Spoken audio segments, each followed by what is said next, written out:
The average person speaks at a rate of approximately 125 words per minute, but the average human brain can receive and analyze approximately 400 words per minute. When you're having a conversation with a customer, what else do you think your mind is doing while you're receiving and analyzing those 125 words? Thinking about what you'll say next? Thinking about another customer? Thinking about what's for lunch? Listening requires concentration, and so does asking effective questions.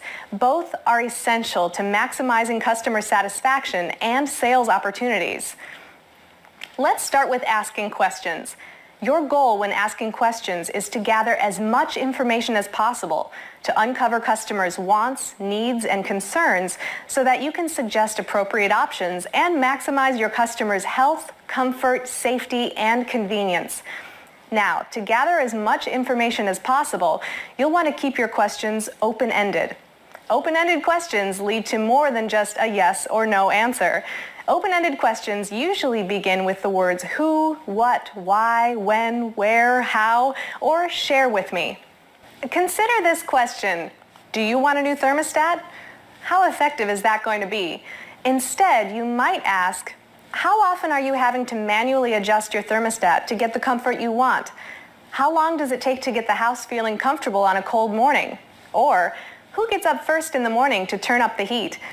As you can see, open-ended questions offer much more potential than questions that lead to a yes or no response. Let's take a look at an example of great questioning in action.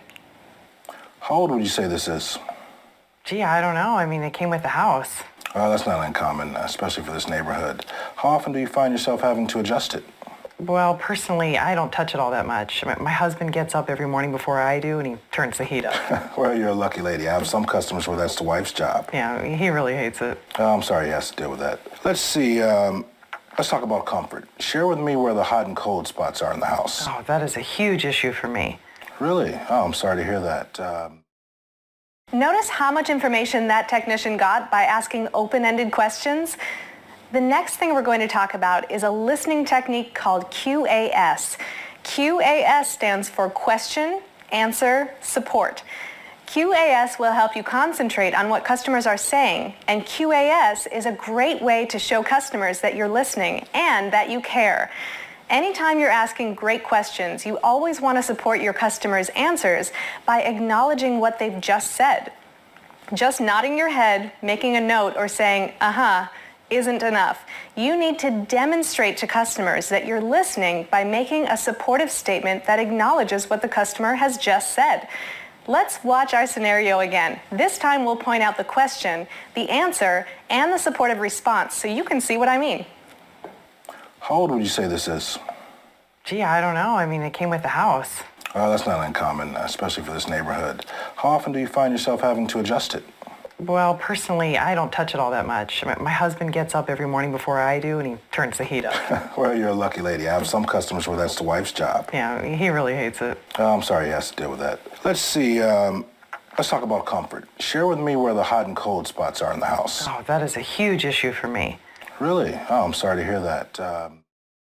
Notice how the technician supported each of the customer's answers with an acknowledgement that showed he was listening and that he cared. QAS is different from some poor listening habits that many people, unfortunately, develop over time. Many service professionals with lots of valuable knowledge and expertise tend to give advice or jump to conclusions about their customer's situation instead of listening, acknowledging customers, and continuing to ask questions.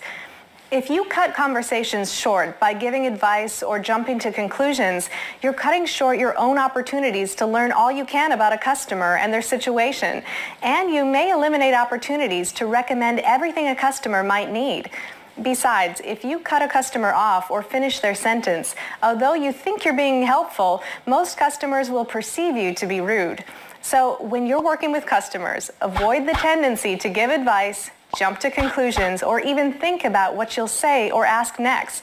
Instead, use QAS to listen intently to what customers are saying and acknowledge customers with a supportive response before moving on to your next question. You should find yourself asking open-ended questions and listening more than you find yourself talking. As the saying goes, when you're talking, you're selling, but when your customers are talking, they're buying.